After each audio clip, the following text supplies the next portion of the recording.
Awak media sudah ramai di depan pengadilan. Seorang bos mafia bernama Wataru Gojo baru saja bebas dari kasus Satoshi, yaitu suap dan korupsi. Setelah keluar dari persidangan, Gojo disambut oleh jaksa agung yang ternyata koneksinya. Gojo tetap ingin jalan melewati lobi, walaupun di sana banyak wartawan. Tiba-tiba seorang jaksa bernama Hirayama menghentikannya. Kepala jaksa kota Kaiko, terkenal jujur dan gigih mengejar para penjahat. Hirayama mengancam bahwa dia akan membongkar semua kejahatan Gojo. Gojo sangat santai dan merasa kebal hukum. Mengejek orang ini tak akan bisa menyentuhnya. Gojo pun beranjak pergi.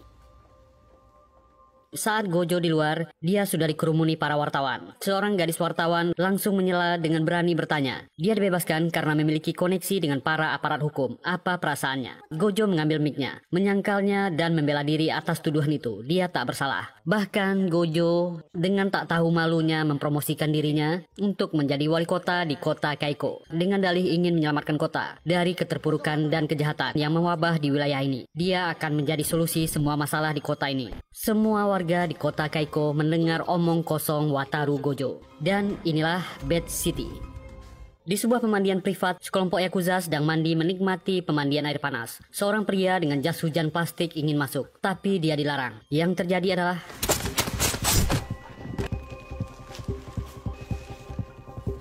setelahnya seorang pria berjas hitam masuk. Pria ini bernama Kim Sung-gi. Memasuki pemandian dengan santai berganti pakaian, langsung menghabisi para yakuza yang sedang mandi.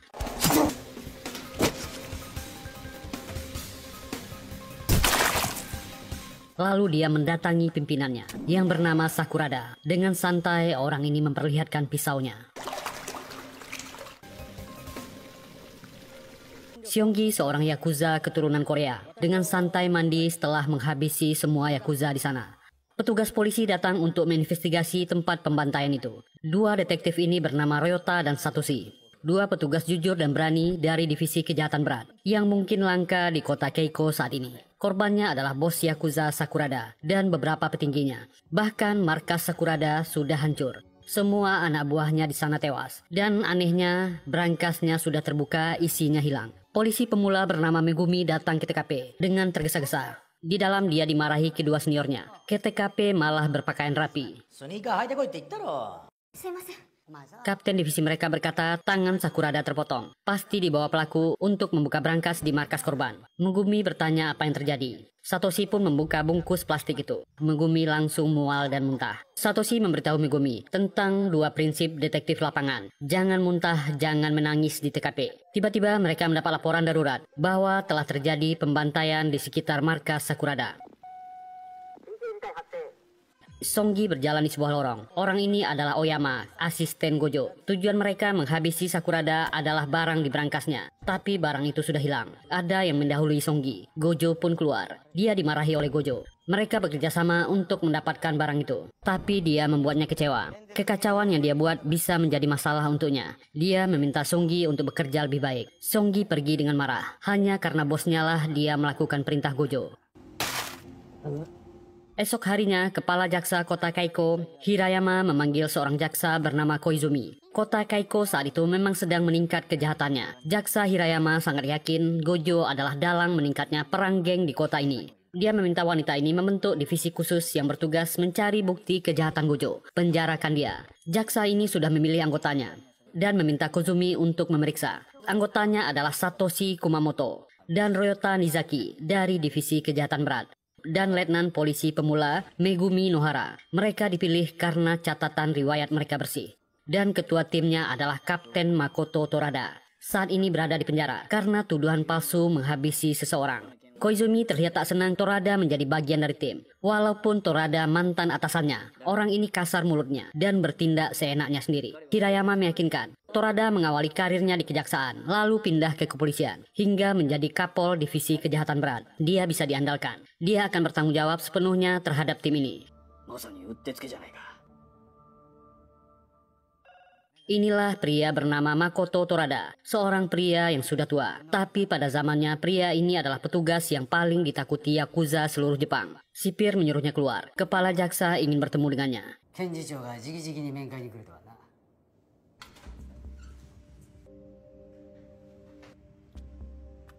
Hirayama memperkenalkan dirinya. Kozumi cuma diam melihat mantan atasannya ini. Hirayama sudah mempelajari kasusnya. Tuduhannya lemah dan buktinya juga kurang kuat. Dia menawari akan membebaskan Torada dari penjara. Balasannya adalah membantu pihak jaksa menangkap Wataru Gonjo, ketua konglomerat Gojo. Torada dulunya adalah petugas yang melawan kejahatan yang dilakukan grup Gojo. Tapi dia malah dijebak dan dijadikan kriminal. Apa Hirayama masih yakin untuk memakainya? Hirayama meyakinkan dia akan bertanggung jawab sepenuhnya terhadap divisi khusus ini. Menghajar orang baik adalah kekerasan, tapi memukul orang jahat adalah keadilan. Prinsip mereka sama. Torada pun tertarik.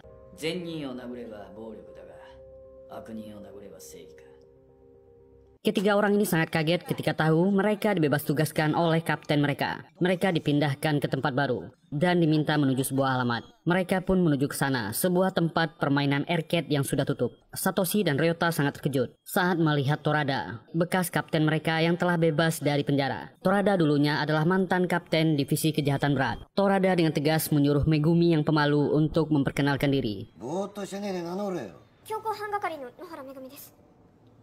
Jaksa Kozumi pun masuk dan menjelaskan. Orang-orang ini bingung apa yang sebenarnya terjadi. Sekarang mereka semua tergabung di divisi investigasi khusus. Semua ini berawal dari 3 tahun yang lalu. Gojo mendesak wali kota Keiko yang sekarang untuk membangun kembali distrik barat. Gojo yang membayar 40% dari pajak penghasilan kota ingin membangun kasino dan pusat wisata terpadu. Itu ditentang oleh masyarakat karena undang-undang kota Keiko melarang penjualan ke pihak asing. Untuk memuluskan rencananya, Gojo berniat menjadi wali kota Keiko agar bisa menghapus undang-undang yang berlaku. Kota sekarang dikuasai oleh 3 kekuatan. Pertama adalah kelompok konglomerat Gojo. Kedua, konstruksi Songhwan, perusahaan yang terlihat bersih, yang sebenarnya dijalankan oleh mafia Korea. Dan tanah yang akan dibangun milik geng Sakurada. Diduga Gojo dan geng Korea bekerja sama melenyapkan geng Sakurada. Torada menambahkan misi mereka adalah mencari bukti-bukti kejahatan Wataru Gojo, penggelapan, penyuapan, dan makar, lalu memenjarakannya. Mereka perlu bukti untuk itu semua. Jaksa Kozumi ingin semua bukti yang dikumpulkan dirahasiakan. Tak boleh ada yang bocor keluar. Seorang pria bernama Yamazaki sedang diburu pihak kepolisian, bekas orang kepercayaan Sakurada. Dia dicurigai menghabisi bosnya sendiri karena ada bukti CCTV yang memberatkannya. Dan saat ini pria ini juga diburu oleh banyak pihak. Ternyata Megumi berteman baik dengan Mika, reporter di awal film yang menanyai Gojo. Mereka masih sering bertemu di luar. Mika curhat dia diskor gara-gara Gojo melapor kepada bosnya. Mika sering memancing Megumi informasi penyelidikannya tentang penangkapan Gojo. Tapi gadis ini tak mau menjawab, itu rahasia. Kembali ke markas, Kozumi memperingatkan Torada. Dia masih diawasi, jangan sampai dia bertindak di luar batas. Karena Kozumi tahu orang tua ini suka bertindak seenaknya sendiri dalam menangkap penjahat. Torada tak terlalu menanggapinya. Dia akan menangkap Gojo dengan caranya.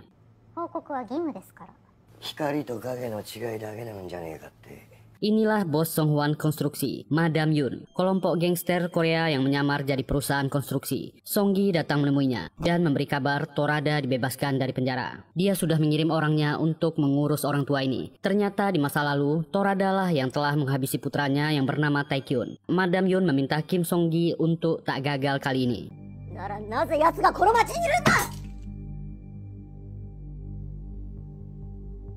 Masyarakat mulai protes di mana-mana, menentang rencana pembangunan Gojo. Sementara itu, tim divisi khusus pun memulai misi mereka. Mereka pun berkumpul. Misi mereka saat ini akan menangkap Murata, tangan kanan Sakurada. Megumi yang pemula disuruh menunggu di luar. Orang inilah yang bernama Murata. Dia berniat membalas kematian bosnya. Mereka sudah berkemas dan menyiapkan senjata. Anggota tim pun mulai naik ke atas. Torada kebetulan berpapasan dengan Murata dan anggota gengnya. Pak tua ini memang tak kenal takut. Meneriaki Murata dan anggotanya dengan toa. Mereka mau kemana dengan pakaian begitu. Pak tua ini pun mulai menghajar Murata dan gengnya. Satoshi dan Ryota bergabung di baku hantam itu.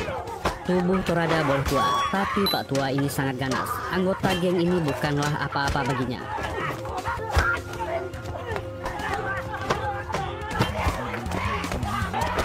Murata mulai takut dan mau lari. Ternyata Megumi bisa diandalkan. Mereka menyekap Murata di markas mereka. Satoshi menginterogasinya dan menanyakan keberadaan bawahan Sakurada yang bernama Yamazaki. Dia dituduh menghabisi bosnya sendiri. Mereka satu geng, dia pasti tahu sesuatu. Murata menjawab Yamazaki tak mungkin menghabisi bosnya sendiri. Ini semua ulah Kim Song-gi dari Songhwan Konstruksi. Murata menjelaskan, ternyata barang-barang yang hilang di brankas milik Sakurada adalah bukti-bukti kejahatan Gojo yang dikumpulkan Sakurada. Sakurada berniat dengan bukti itu Wataru Gojo dan kelompok mafia Korea akan tertangkap. Barang itu sudah hilang ketika mereka sampai di markas. Rupanya bukti inilah yang dicari-cari di awal film oleh Gojo dan Songgi. Yamazakiが桜田殺しの重要参考人で指名手配されてるのは知ってるよな。キム・スンギだよ。Murata menjelaskan, ternyata barang-barang yang hilang di brankas milik Sakurada adalah bukti-bukti kejahatan Wataru Gojo dan Kim Shogi. Juga ada rekaman para penjabat yang membantu mereka. Murata tak tahu dari mana bosnya mendapatkannya. Barang itu sudah hilang ketika mereka sampai di brankas. Bukti itulah yang dikejar oleh Gojo dan Shongi. Murata pun memberikan alamat Yamazaki. Sakurada kumin tocca tsuguin janai no ga Yamazaki ya dou da. Setelah mendapatkan lokasinya, Satoshi, Ryota, dan Megumi langsung mendatangi apartemen Yamazaki. Sesampainya di sana, mereka tak menemukan orang ini. Saat mereka akan meninggalkan apartemen, tiba-tiba Megumi merasa ada seseorang yang melintas. Dia curiga itu Yamazaki. Mereka langsung mengejarnya. Dan benar saja itu adalah buruan mereka. Ketiga orang ini bergegas ke mobil dan mengejar orang itu. Sementara di markas divisi khusus, Koizumi penasaran kenapa Torada dituduh menghabisi Taikyun. Apa alasannya? Tapi Pak Tua ini tak mau menjawab. Koizumi pun malas bertanya lagi, lalu pergi dari sana. Torada membebaskan Murata dan berkata lebih baik dia memikirkan cara untuk membalaskan dendam bosnya. Omae mo itte zo. Nanka atta rennaku suru. Torada mendapat kabar dari anak buahnya. Mereka sedang mengejar Yamazaki di rute 17. Mereka kehilangan jejak. Meminta Kapten Torada melacak nomor orang ini dan lokasinya. Ketiga orang ini mendapatkan data lokasi Yamazaki. Mereka pun menuju ke sana, membawa mereka ke sebuah pelabuhan. Menemukan mobilnya. Tapi orang itu tak ada di mana-mana. Mereka akan masuk. Ketiga orang ini sebenarnya sedang dijebak. Sementara Yamazaki sendiri sudah ditemukan terbunuh di tempat lain. Petugas kepolisian sudah di sana dan memeriksa mayatnya. Mereka menemukan potongan tangan Sakurada. Ini menguatkan bukti bahwa orang ini adalah pelaku pembunuhan bosnya sendiri. Torada yang selalu memantau lewat radio kepolisian mendengar Yamazaki telah ditemukan meninggal. Dia ingin memberitahu anggota timnya untuk kembali, tapi tak ada sinyal. Tiba-tiba ada seseorang yang masuk ingin menghabisinya. Tapi Pak Tua ini tak segampang itu dikalahkan. Orang bayaran yang dikirim Kim Song-gi dan Gojo kalah.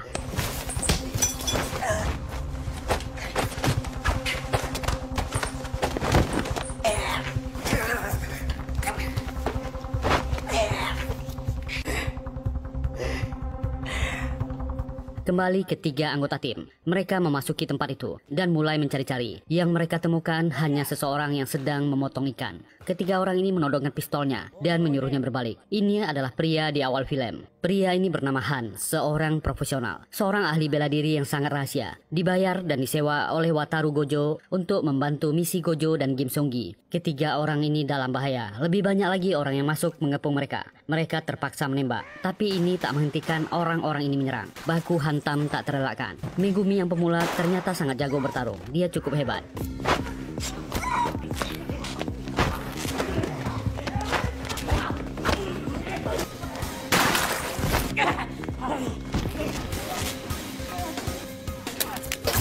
Akhirnya Han turun tangan dan menyerang Ryota.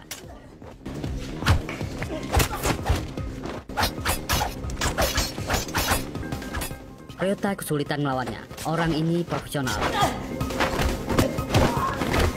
Untunglah dia tak serius. Han pergi begitu saja. Tapi Megumi masih ngotot mengejarnya. Satoshi sempat mencegahnya. Terlalu bahaya untuk mengejar orang itu.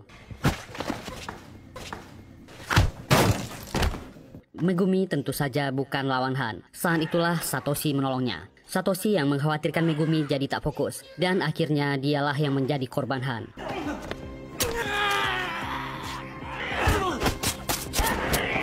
Orang ini cepat dan sadis. Ryota juga ikut mengejar. Ryota tertegun melihat seniornya jatuh berlumuran darah. Dia mencoba menembak Han, tapi orang ini sangat cepat. Tak lama Torada dan ambulan datang. Penyelidikan baru dimulai, tapi sudah ada korban di pihak mereka. Satoshi tak bisa bertahan. Dia masih sempat berbisik sebelum menghembuskan nafas terakhirnya. Megumi bangun dari pingsannya dan dia menangis histeris. Torada pun menahan Megumi yang ingin mengejar keluar. Pak tua ini memberitahu Megumi jika dia merasa tak sanggup lagi beritahu dia. Torada menyuruh Ryota kuat. Satoshi tak akan bangun lagi. Jaksa Hirayama diberitahu Koizumi.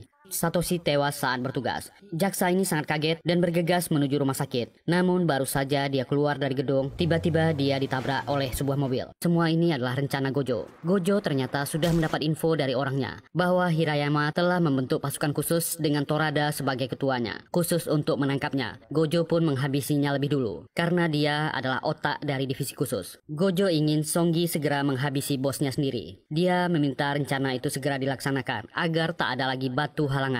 厄介者は全て排除するのが賢者の道だ。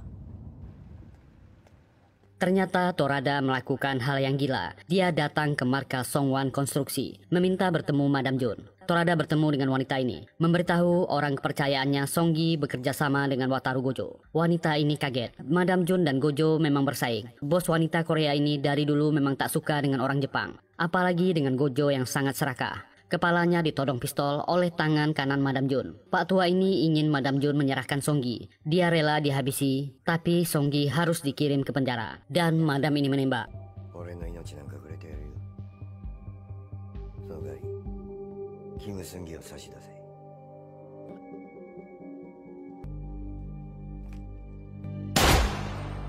Besoknya Madam Jun memanggil Songgi. Dia sudah tahu Songgi berhubungan dengan orang Jepang. Orang itu terlalu serakah. Tapi Songgi melawan. Dia menyalahkan bosnya yang terlalu curiga kepada Gojo. Dia sama saja dengan putranya. Madam Jun langsung curiga. Apakah Songgi yang menghabisi putranya? Songgi yang memang sudah berniat berkhianat langsung menembak wanita ini.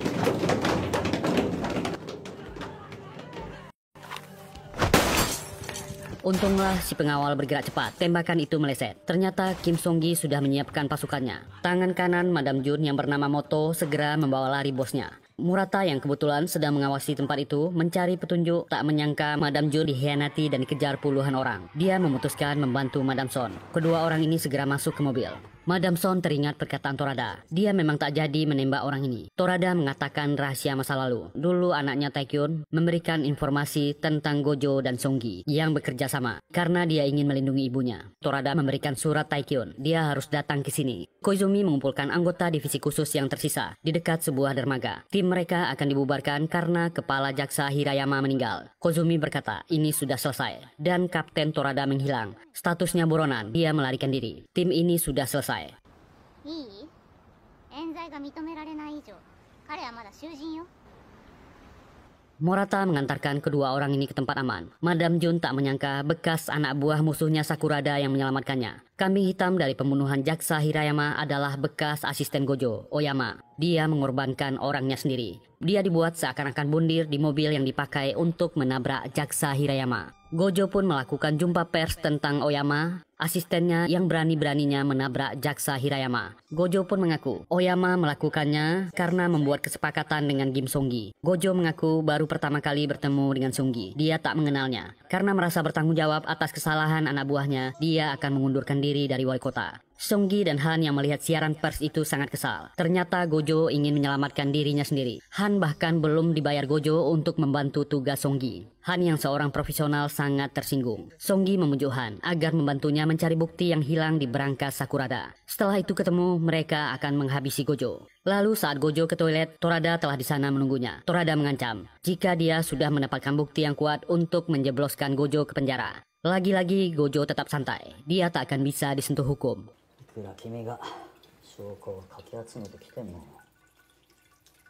Sementara itu, Madam Jun mendatangi wanita yang bernama Sakiku Sakurada. Ternyata dia adalah putri dari bos Yakuza Sakurada yang sangat dia benci. Ternyata Sakiku sudah menikah dengan Taekyun anaknya. Madam Jun tak pernah tahu karena dia selalu menentang hubungan Taekyun dengan wanita ini. Sakiku awalnya tak mengenali wanita ini. Dia menawarkan makanan yang dijualnya ke Madam Jun. Ketika wanita tua ini memeluk anaknya dan menangis, barulah dia sadar. Orang ini mertuanya, ibu dari suaminya. Sakiku pun memberikan sebuah flash disk yang dia dapat dari Torada untuk diberikan kepada Madam Jun. Ini adalah rahasia yang sebenarnya terjadi. Itu adalah flash disk yang hilang dari berangkas ayahnya. Madam Jun pun menghubungi Torada, mengucapkan terima kasih. Matanya telah terbuka sekarang. Dia jadi tahu apa yang terjadi. Madam Jun memberikan lokasi di mana Songgi. Dia akan memberikan bantuan kepada Torada. Hubungi dia kapan saja. Torada ternyata meminta bantuan Murata untuk membawa Ryota dan Megumi menemuinya. Torada ingin membebas tugaskan keduanya dari misi ini. Dia akan selesaikan sendiri. Tapi Megumi dan Ryota tak terima atas kematian Satoshi. Mereka berniat membantu untuk membalaskan dendam kepada Songgi dan kelompoknya. Dan tak hanya mereka, Murata dan anggota Yakuza Sakurada juga bersiap membantu Torada untuk membalas dendam atas kematian Sakurada. Malam ini mereka akan menyelesaikan urusan dengan Songgi dan kelompoknya.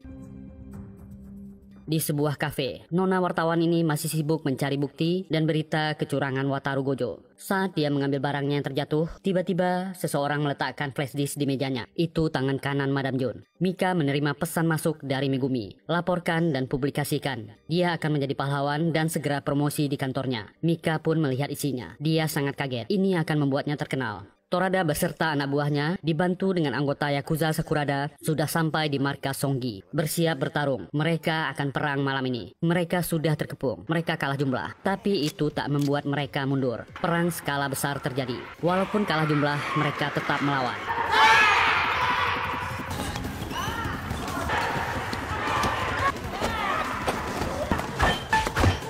Itu adalah baku hantam yang barbar. Ryota sangat ahli. Walau dia dikeroyok, dia tetap membalas. Megumi memang pemula di kepolisian. Tapi untuk keahlian bela diri, gadis ini sangat jago. Murata dan pasukannya melawan sekuat tenaga.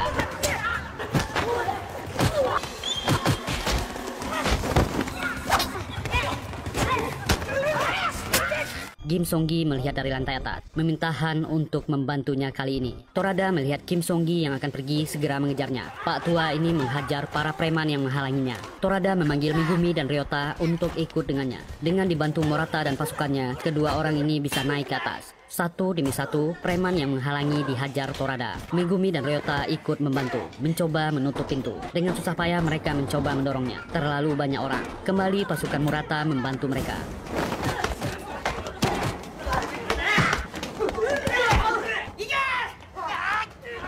Kali ini yang menghalangi tak main-main. Han menghajar Torada. Mereka bertarung. Membuat Torada kepayahan menghadapi orang ini. Dia sudah tahu siapa profesional ini.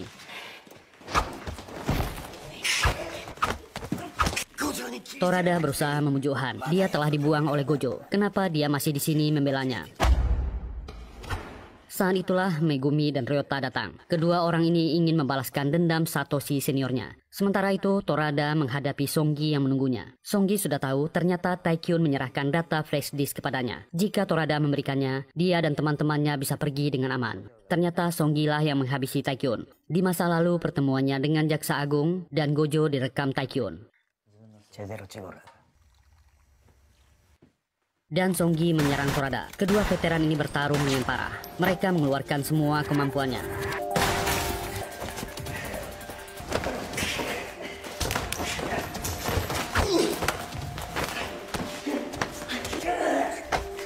Torada akhirnya berhasil unggul dan mengunci Songgi.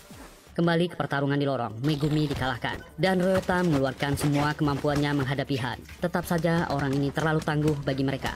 Han bahkan membuat Megumi menjadi tameng, membuat Ryota kepayahan. Walaupun mereka berdua tetap saja dihajar sampai babak belur oleh Han. Ryota hanya bisa memegangi kaki orang ini dan tak melepaskannya. Dia memberikan pistol ke Megumi, berteriak memanggilnya. Megumi pun bangun dari pingsannya, lalu menembak Han. Mereka berhasil menang dengan susah payah.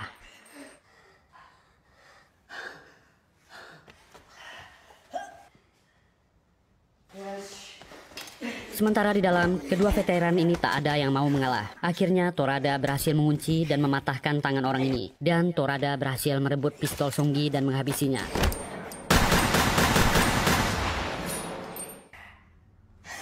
Ada yang tak terduga. Jaksa Kozumi juga pengkhianat. Dia adalah orang Jaksa Agung. Torada sudah menduganya karena dia terekam di kamera yang direkam Taikyun. Dia melihat itu dari flash disk yang diberikan Taikyun. Di masa lampau, saat dia menerima surat yang berisi flash disk, saat itulah dia ditangkap oleh para petugas yang dibayar Gojo. Untung dia masih menyuruh Satoshi menyimpannya untuk memberikannya ke istri Taikyun. Kozumi tak peduli. Dengan bukti dia menghabisi Songgi, dia akan memenjarakannya. Torada menjawab, Songgi masih hidup. Dia pakai jaket anti peluru. Saat itulah Megumi dan Ryota datang. Mereka lebih mempercayai kapten mereka dan menodong Kozumi. Para petugas kepolisian datang. Salah satunya langsung menuduh Torada buronan. Dialah petugas yang disuap Gojo. Tapi kapten divisi kejahatan berat berbisik, jangan ikut campur. Dia tahu hubungannya dengan Gojo. Orang ini berubah pikiran dan langsung menangkap Songi. Dan Kozumi akhirnya menyerah. Dia ditangkap dan dibawa. Tugas berat ini akhirnya selesai. Kapten divisi kejahatan berat memberikan borgol ke Ryota. Tangkap dan bawa kaptennya kembali ke tahanan. Bagaimanapun status Torada adalah tahanan yang ditugaskan. Semua preman dan termasuk Murata yang ada di gedung dibawa ke kantor polisi.